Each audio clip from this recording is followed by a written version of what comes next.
Говьлтан аймгийн газар нутгийг тухайлан аваад үзэх юм бол 79.3% нь их бага хэмжээгээр цөлжилтөнд өртсөн гэдэг тоон судалгааг мэргэжлийн байгууллага гаргасан байдаг. За цөлжилтийг бууруулах байгаль экологийн тэнцвэр тайлбарыг хатгалахын тулд Говьлтан аймаг тэрбум мод үндэсний хөтөлбөрийн хүрээнд 108 сая мод тарина гэсэн хөтөлбөрийг батлан орон нутагт хэрэгжүүлэх шатандаа явж байгаа юм а.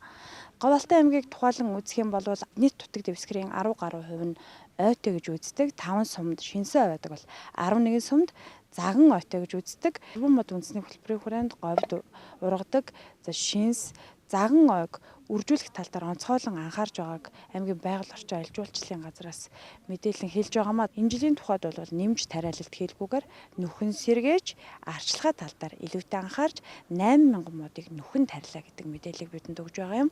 Бид илүү дэлгэрэнгүй мэдээллийг холбогдох албанаас хүргье. За 2021 оноос хойш тэрбум мод үндэсний хөтөлбөрийн хүрээнд Говьлтан аймаг 108 сая мод тарж ургуулах арга хэмжээний хөтөлбөр нэгдүгээр татлуулсан. 2022 онд арчилж ургуулсан аж ахуйн нэгжийг урамшуулах журмыг бас аймгийн иргэдийн төлөөлөгчд хурлаар баталуулж улсын чанартай зам болон төвсөрөн газарт байгаа ногоон байгууламжийн асуудлыг аж ахуйн нэгж албан байгууллагуудад хуваарлаж өгч арчилж ургуулах гэрээ байгуулан ажиллаж байна. За аймгийн хэмжээнд бол жимсгний мод буцуугийг 70,000, хамгаалалтын ойн зурваст 120,000, за төвсөрөн газарт 180,000 ширхэг модыг тарих ажлыг 21 оноос хойш зохион байгуулж ажилласан. За энэ жилийн тухайд бол нийтдээ 8,000 модыг нөхөн тарилт маягаар аж ахуйн нэгж албан байгууллагуудаар хариуцсан талбайнуудад тарих ажлыг зохион байгуулж байна. За яг нь ер нь бол хотоос ирж байгаа модны хувьд бол уул уурхайн компаниуд нийгмийн хариуцлагын хүрээнд бол яг нийлүүлж байгаа модууд хотоос ирж байгаа. Бусад моднууд бол сум дундын анги, бэгэр сум, халиун сум, шарга сум, гуйлан гэсэн ийм газруудын үржүүлгийн газрыг үржүүлсэн тарьцуулах зарвал тарих ажлыг зохион байгуулж байгаа. Судалгаагаар бол хөхмөрт баян уул, жаргалан, шарга, халиун ч гэдэг юм ингээд ихэмжлэнгийн сумдууд бол цөлжилтөнд нэлийн эрчтэй хамрагдсан гэсэн юм судалгаа гарсан. Энэ газруудад бол бас мод тарих ажлыг бас зохион байгуулж ажиллаж байгаа. 21 оноос хойш хэдэн төгрөгийн төсвийг яг энэ үндэсний мод тарих өдрийн хүрээнд зарцуулахаар төлөвлөн зарцуулаад. За ер нь бол яг тэрбум мод хөтөлбөрийн хүрээнд бол 108 сая мод тарж ургуулах арга хэмжээний хөтөлбөрийг баталсан. Хөтөлбөрийг уялдуулаад бол яг мөнгө бол батлаагүй. За хөтөлбөрөө бол жил болгон тавьсан хуваарийнхаа дагуу төлөвлөгөөгөө биелүүлээд тэгэхээр ингээд мод тарих ажлыг зохион байгуулад ажиллаж байгаа. Алсын хараа зорилт гэдэг юм уу дэвшүүлсэн зүйл байна уу? Ер нь яг 108 сая мод тарьснаар манай аймгийн газар нутгийн цөлжилт аймгийн нийт газар нутгийн хэдэн хувийн цөлжилтийн аюулаас аварч чадах. Яг тэрбум мод хөдөлгөөний хүрээнд бол сум болгон өөрсдөө тэдэн сая мод тарина гэдэг ингээд амлалт байгуулсан. Аймгийн засаг даргатай хариуцлагын гэрээ байгуулсан. Тэр гэрээнийхээ хүрээнд сум болгон өөрсдөө мод тарих ажлаа зохион байгуулж явж байгаа. За танд энэ өдрийн мэндийг хүргэе. Говьлтан аймгийн тухайд бас онцлогтой бүс нутаг нийт газар нутгийн дийлэн хувь нь цөлжилтөнд өртсөн байдаг. Байгаль экологийн тэнцвэрт байдал алдсан гэдэг юм уу? Яг энэ тал дээр дөрвтэй бас алхмуудыг бол аль хэдийнэ хийгээд эхлэх болсон хэдий ч гэсэн энэ байдал сайжрахгүй үдэг хүрж байгаа. Таны тухай салбарын сайд гэж хэлсэнгүй нөхцөл байдлыг бас гадралж мэдэж байгаа хаа гэж бодож байна. Яг өнөөдөр бол энэ үндэсний мод тарих өдрийн хүрээнд Говьлтан аймагт бас та ажиллаж байна. Ер нь бол яг энэ бүс нутгийг тухайлан аваад үзэх юм бол юун дээр илүү анхаарах юм? Ер нь урд нь 2021 оноос хойш энэ үндэсний хөтөлбөрийн хүрээнд хийгдсэн ажлууд ямар үр дүнтэй байна гэж та харж байна?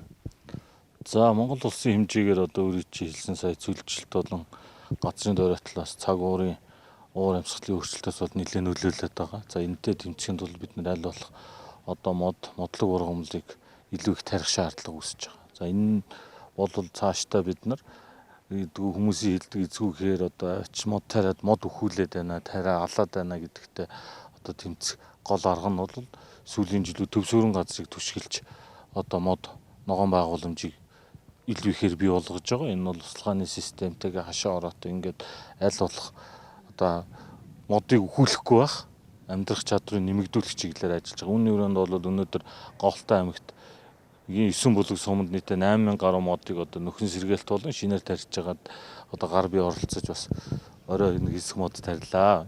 Энэ бол одоо услгааны системтэйгээ учраас амьдрах чадвар нэг 90 орчим хувьтай байгаа гарч байгаа. За мөн зарим нэг одоо говийн бүс нутагт бол одоо байгаль орчин аялал жуулчлалын он газар загийг нутагшуулах ажлууд бас улсын хэмжээгээр хийж байгаа. Эдгээр чинь энэ бол бас зэрлэг одоо мотлог ургамлыг нутагшуулах нь бас тодорхой хэмжээний хугацаа шаардж байгаа учраас сая одоо байгаль орчин аялал жуулчлалын газрынхан бол амьдрах чадвар тооцоолсон хэмжээнд хүрсэнгүй гэж ярьж байна.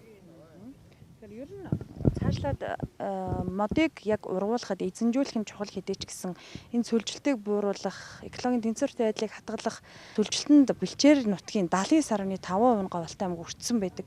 Энэ дээр анхаарахад ер нь энэ байгаль экологийн яг энэ холбогдох мэргэжлийн байгууллага одоо заавар зөвлөгөө гэдэг юм уу, ямар төвшөнд ажиллахыг хамтарч энэ дээр ер нь дөрвтэй хийсэн ажил говьалтай аймгийн тухайд байдаг юм уу? Уул орхойг бүс нутаг олон нурууттай гадаргын усыг ашиглах хөв зөөрмийг багч гисэн хэмжээгээр эхлүүлжээж одоо өөрийн хэлсэн одоо агро парк чиглэлээр одоо салбарыг хөгжүүлвэл илүү орлоготой болоод дээр нь одоо сүлжилтийн эсрэг тэмцэхийн ажиллагаа нүр дүнгээ өгч байгаа. За сүүлийн үед зарим нэг одоо ногоон модны чиглэлээр үржүүлгийн чиглэлээр үйл ажиллагаа бол жимсний мод руу ахиу орж байна. Ард иргэдэг зүгээр мод тариач гэхээс илүүтэйгээр хашаанда алюминий мод одоо чавганы мод тариад туршаад үзээч.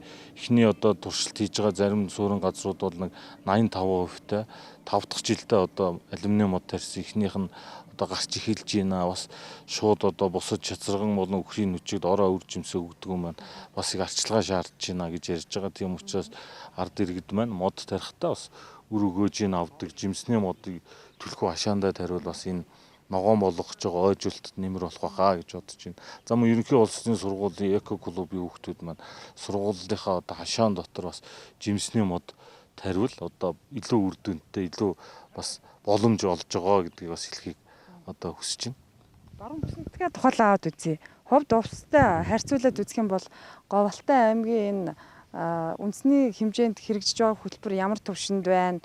За ургалт арчлалт гэдэг юм уу, мэргэжил арга зүйн зөвлөгөө өгөх тал дээр мэргэжлийн байгууллага хэрхэн яаж ер нь цаашдаа ажилт нь ямар акцентивчл гарч байгаа гэж таны үед ажиллаж ирснээс харж байна.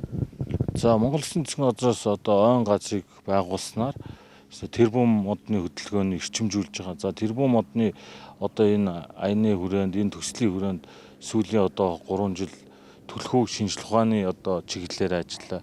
Аль бүсэгт бүс тарих модон дээр ямар модлог ургамал байр, нутгийн модны онцлог нь за үрээр тарих юм уу, мөчрөөр тариалах юм уу, аль нь илүү амьдрах чадвартайгаа гэсэн олон одоо арга хэмжээ сургалтыг хийж байна. За санхүүгийн хувьд бас одоо ажиглахад бас чадвар сайжирч байгаа. Жилээс жилд бас энэ ой ангийг түшгэлсэн агро бизнесийг одоо үргэлжлүүлж байгаа аж ахуйн нэгжид ирэх дэмжлэг бол нэмэгдэж байгаа. Энэ учраас бол одоо 5 жилийн дараа ихт мэдэгдэхүй үр дүн гарах байхаа гэж найдаж байна.